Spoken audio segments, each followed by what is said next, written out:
Olha, em primeiro lugar, não tem sentido a gente averiguar as causas de tentar averiguar as causas de alguma coisa, enquanto a gente não tem uma descrição completa da própria ação. Não é isso? Então, primeira coisa, antes de saber o porquê, você tem que saber o quê. E o que está acontecendo exatamente pode ser rastreado pelas condições que possibilitam a própria ação. Então, em primeiro lugar, ninguém faz o que não tem meios para fazer. Então, uma boa maneira de você pegar a substância da ação é você ver quais são os meios utilizados. Ora, os meios utilizados, no caso, são enormes fortunas. Essa coisa custa, vamos dizer, esses movimentos custam assim, um absurdo. E quando nós rastreamos para saber de onde saiu o dinheiro, saiu dos mesmos grandes investidores contra os quais os movimentos protestam. Portanto, isso aí, tudo o que está acontecendo, se explica pelo seguinte fator. Só age quem pode agir. Então, quem tem os meios de ação, quem consegue mobilizar esses meios de ação, né, e, em suma, de onde vem o dinheiro. Né? Aqui nos Estados Unidos, praticamente, este movimento é financiado inteiramente pelo George Soros, o qual é um parceiro do governo Obama. Então é o seguinte, os agentes efetivos são o governo por um lado e George Soros por outro. No que eles estão interessados? Estão interessados em aumentar tremendamente o poder do governo central. Curiosamente, você veja que esses meninos lá que estão ocupando lá do Occupy Wall Street, eles dizem que protestam contra Wall Street, portanto contra a grande finança internacional, mas eles nada fazem contra a grande finança internacional. Eles se voltam contra, por exemplo, o Rupert Murdoch, o homem da Fox, que não é um financista, que não tem nada a ver com Wall Street. Ao passo que George Soros, que é a própria Wall Street encarnada, eles não fazem nada contra o cara. Então, você veja, já nos anos 30, houve um sujeito chamado Hermann Rauschning, que escreveu um livro muito significativo. Ele era um político, um militante do Partido Nazista, fez uma carreira dentro do Partido Nazista, chegou a ser governador de uma província, e quando ele entendeu como a coisa funcionava, ele ficou horrorizado, largou tudo, fugiu para a Inglaterra e escreveu 2 livros de diagnóstico do movimento nazista, que são obras-primas. E um deles chama-se Warning to the West, Advertência ao Ocidente. E ele dizia o seguinte, olha, o Estado moderno se tornou tão poderoso, a burocracia tão complexa, que as revoluções populares se tornaram impossíveis. De agora em diante só ocorrerão revoluções por cima. Quer dizer, que é o próprio governo, a própria classe dominante que promove as revoluções quando interessa aumentar o seu poder. Olha, esse diagnóstico foi feito na década de 30 e desde então a coisa não só tem se confirmado, mas a situação se tornou ainda mais característica do modo como ele descrevia. Né? Então os governos hoje são muito mais poderosos. Você veja, hoje em dia você está conversando aqui e pode ter um sujeito do FBI que está gravando a sua conversa a 10 km de distância. Quer dizer, você não tem nem mais privacidade. Então, o Estado se tornou tão imensamente poderoso que só ele pode mobilizar massas para o que quer que seja. E é exatamente o que está acontecendo aqui. Quer dizer, o governo americano está instigando esses movimentos e, por outro lado, George Soros e outros financistas interessados em governo global também estão fazendo. Isso é mais uma operação para facilitar a formação do governo global. É somente isso. Não é nada mais. Agora, a verborreia anticapitalista, né, é só pretexto, quer dizer, um pretexto tradicional, repetido, mas dentro de uma situação que já não corresponde ao que eles estão aparentemente reivindicando. Não é isso? Então, por exemplo, se você fala da crise econômica aqui, fala, olha, Wall Street teve pouquíssima responsabilidade pela crise. A crise foi todinha montada pelo governo, inclusive pela turma do Barack Obama. Você já ouviu falar de Cloward Piven? Não. Cloward e Piven são 2 professores universitários que nos anos 60 conceberam uma estratégia para demolir a economia americana. Eles eram discípulos do Saul Alinsky, que também foi o mentor do Barack Obama. E a estratégia era muito simples. Eles disseram, olha, aqui a Previdência Social atende apenas 5% das pessoas que nominalmente têm direito aos seus benefícios. Então, se nós fizermos a campanha para todo mundo entrar na Previdência Social, a Previdência Social não vai ter dinheiro para atender os camaradas, vai se endividar, e um dia a Previdência Social vai quebrar, e quando ela quebrar, quebra os bancos também. E daí é o momento de nós tomarmos o poder. Isso foi aplicado, assim, milimetricamente. E funcionou. Quer dizer, a causa da crise é essa, botaram gente demais na Previdência Social, e então a Previdência Social quebrou, os bancos quebraram. Agora todo mundo sabia que isso ia acontecer. Já estava explicado com antecedência. Pior ainda. Para você, Olavo, a gente não tem uma perspectiva de mudança. Ao contrário, o poder dessa elite globalista vai aumentar muito graças a essa porcaria. Acho que o poder do capitalismo aumenta. Eu não diria capitalismo, porque aí a diferença já não conta, né? Hoje em dia é difícil você distinguir o que é o poder do capital privado e o que é o poder do governo. As duas coisas estão muito mescladas. Quer dizer, é mais certo falar, eu uso a expressão elite globalista. Quer dizer que é meio capitalista, metade é capital privado, metade é governo, tá vendo? E sobretudo, você vê que a esquerda internacional hoje praticamente trabalha só para esses caras. Toda ação supõe um agente, e o agente tem que ter os meios de ação. Só quem tem os meios de ação hoje é a elite globalista, que domina ao mesmo tempo o capital privado e os governos. Então, vamos dizer, equacionar a coisa em termos de luta de classes ou de revolta social está completamente inadequado à situação. Não porque esse pessoal do Occupy Wall Street não é povão, não é trabalhador, né? É estudante, é ungueiro. Tira um pouco o poder de contestação deles. Não entendi a sua pergunta. Você acha que essa característica tira a legitimidade do poder de... Não há contestação nenhuma, isso é uma revolução desde cima. Quer dizer que quem está no poder vai ter mais poder ainda. Sob essa aparência, vamos dizer, enganosa de uma revolução social. Olha, hoje em dia, se você acompanhou o meu debate com o professor Alexandre Dugin? Não. Sabe quem é o Dugin, né? É o mentor do Putin. Esse debate está online. Se você puser Olavo de Carvalho e Alexandre Dugin, você vai encontrar. No meu site também tem. Então, ali eu aproveitei a ocasião para explicar o seguinte. Hoje em dia só existem 3 grandes focos de poder no mundo que, de certo modo, estão disputando o controle global. Esses 3 são, primeiro, essa elite globalista ocidental, que se reúne no CFR, Council of Foreign Relations, Comissão Trilateral, em suma, pelos Rockefeller, George Soros, essa gente toda. Segundo, você tem a elite russo-chinesa, que é herdeira do antigo Partido Comunista e, no fim das contas, é constituída do serviço secreto civil e militar da antiga União Soviética e do governo chinês. São as mesmas pessoas, a mesma classe que ainda está no poder. Em terceiro lugar, você tem o grupo islâmico, que é constituído, vamos dizer, de uma liderança religiosa tradicional que sempre mandou lá e continua mandando. Então você tem esses 3 grupos. Todas as ações que você vê se desenvolver no mundo têm como origem um desses três focos.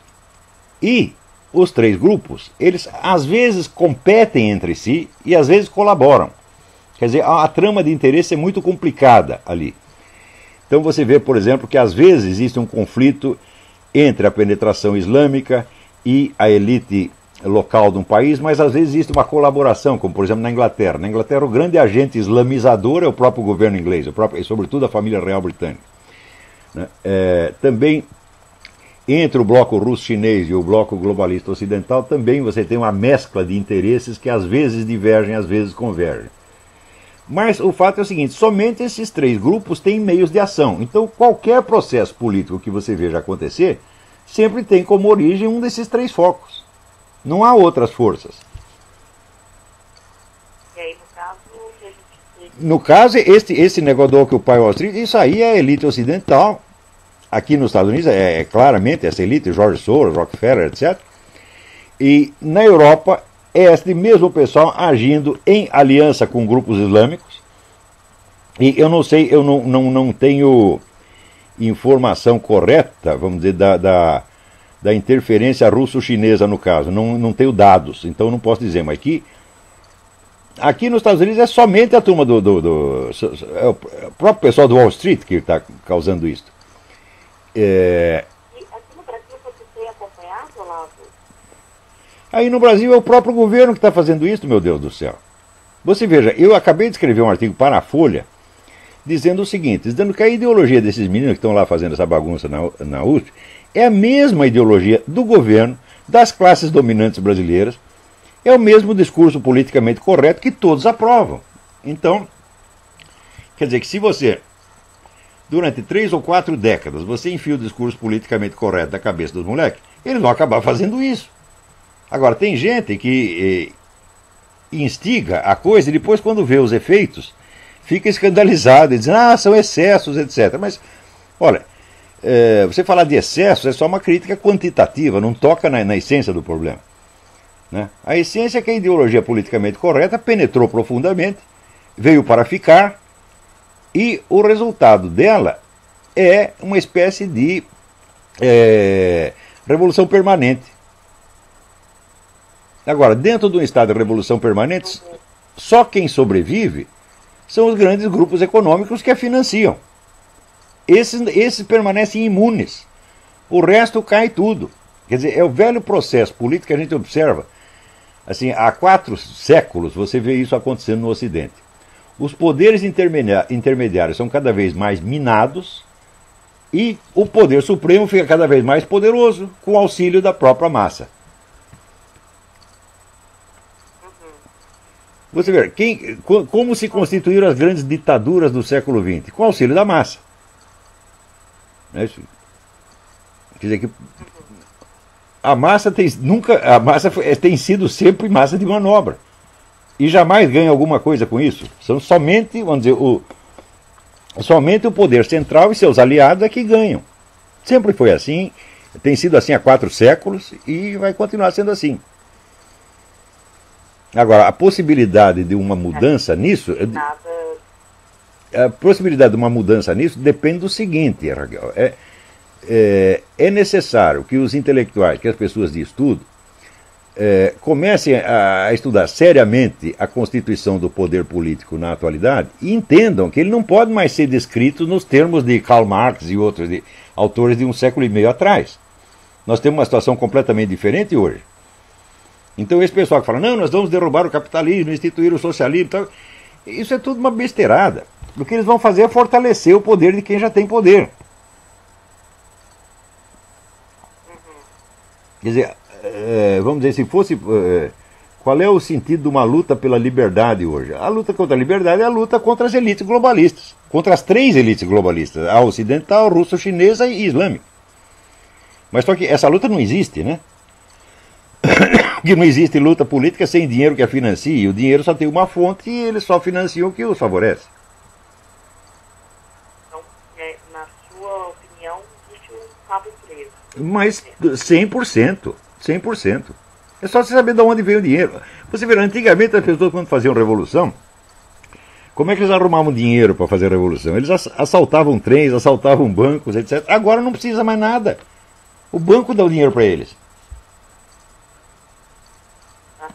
Portanto, isso não é uma revolução efetiva, isso é vamos dizer, uma farsa, um simulacro de revolução Por exemplo, agora o governo americano está louco para aumentar o sistema de controles que ele tem sobre a população.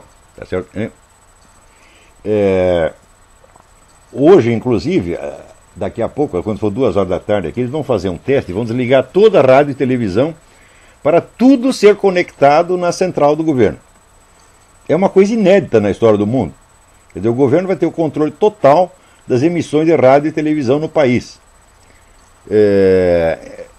Outra coisa, hoje você tem projetos na ONU que dão aos governos, e especialmente ao governo mundial, que é centralizado na própria ONU, o poder de determinar assim, onde você pode morar, o que você pode comer, que escola seu filho tem que ir. Quer dizer, é uma ambição de poder monstruosa, como nunca houve.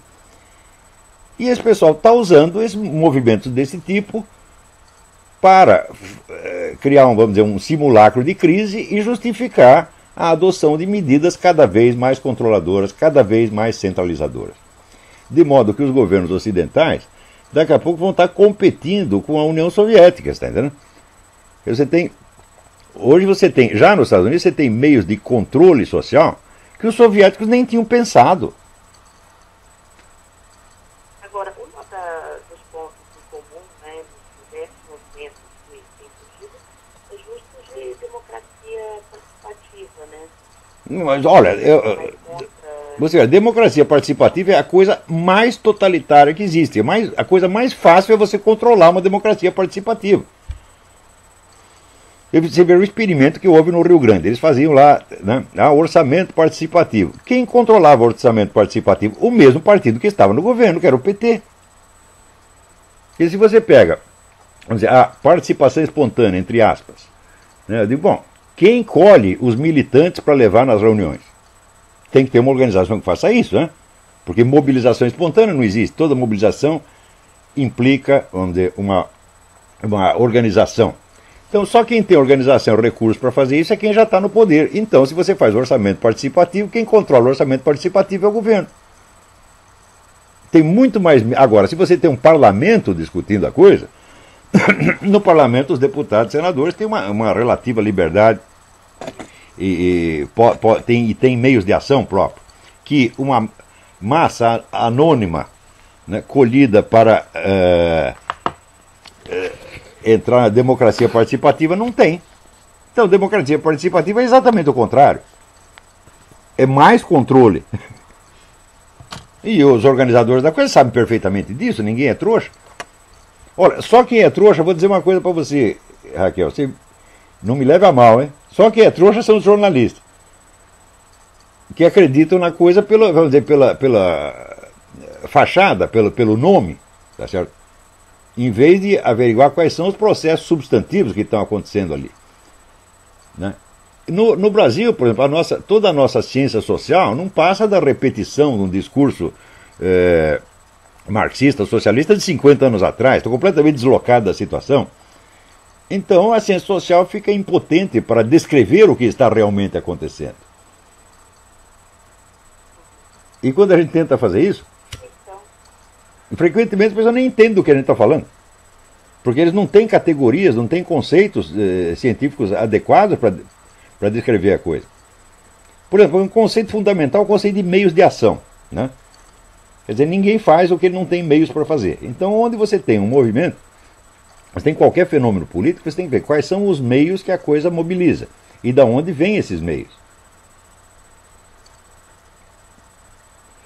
Se você perguntar, Bruno, com que dinheiro eles fizeram a Revolução Russa em 17? Bom, eles fizeram com duas fontes, dinheiro alemão e dinheiro de assaltos. Basicamente foi isso. Então, você vê que o Partido Comunista da União Soviética, de fato, ele não era um integrante do poder naquele momento. Ele era, de fato, um poder revolucionário. Porém, auxiliado por um poder do exterior, sem o qual não teria havido revolução. E no caso atual? Não, no caso atual, todos os recursos vêm de cima. Todos. Você vê aqui só quem tem. Sabe quem vive de contribuições populares aqui? A facção mais conservadora do Partido Republicano não tem financiamento de cima, é só pequenos contribuintes. Você averiguando, por exemplo, as fontes de contribuição partidária que tem aqui, vamos dizer, isso é um dado fundamental da história. Você vê que toda a esquerda americana recebe financiamento do alto. E do republicano, metade vem do alto e outra metade vem de contribuições populares. E esses que recebem as contribuições populares são os mais conservadores. Então, falar em revolução social, não, aqui só existe a revolução desde cima. O Hermann Rauschning, procure depois você pode, quando você transcrever isso aqui, você pode mandar para mim que eu corrijo as grafias dos nomes, né? Procure esse livro do Hermann Rauschning, você vai ver que ele tem razão. Todas as revoluções, desde a década de 30, são revoluções de cima. Quer dizer, é uma coisa horrível dizendo isso, mas é o que está acontecendo, é? Quer dizer, a perspectiva da liberdade no mundo, as perspectivas são horríveis. Você não acha que a gente consegue uma mudança? Mudança no sentido da liberdade maior? Impossível, impossível.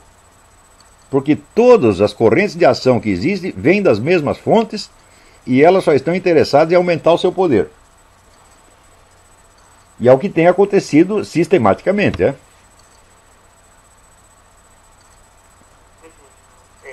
Você veja uma coisa, veja o que aconteceu no Brasil.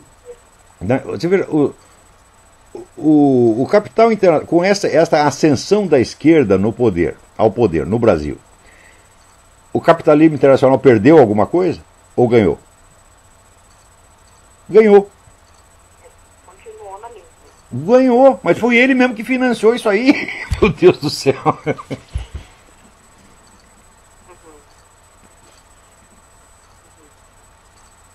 Quer dizer, olha, quem está no poder vai ficar e vai ter o seu poder aumentado. Agora, aqui nos Estados Unidos, a verdadeira disputa é entre essa elite globalista e o pessoal islâmico. Aqui também tem dinheiro a rodo e que, eu acho que metade dos políticos hoje são comprados por dinheiro árabe. É? Então nós dependemos de saber se essa elite globalista vai disputar o terreno com os muçulmanos ou se vai fazer uma aliança com eles. Isso é o que vai decidir o destino dos Estados Unidos nas próximas décadas.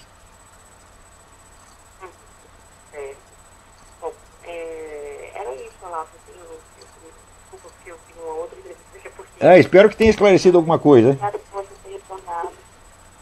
Olha, se você me passar um resumo da coisa, eu lhe agradeço, porque às vezes a declaração oral, você quando faz a matéria, você revisa a matéria, passa por um copy desk, passa por um secretário de redação, e o entrevistado não, ele fala uma coisa assim no improviso, né? E eu acho que deveríamos ter o direito de rever o que nós mesmo falamos, né? Então, se eu puder me corrigir, eu te agradeço.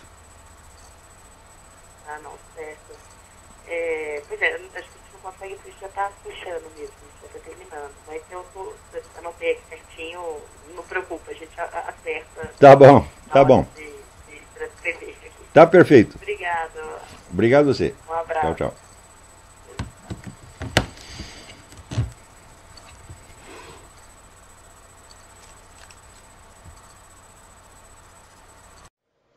Foi somente a partir dos anos 50 e 60, com a ideologia da nova era, que a saúde passou a ser alegada como elemento moral.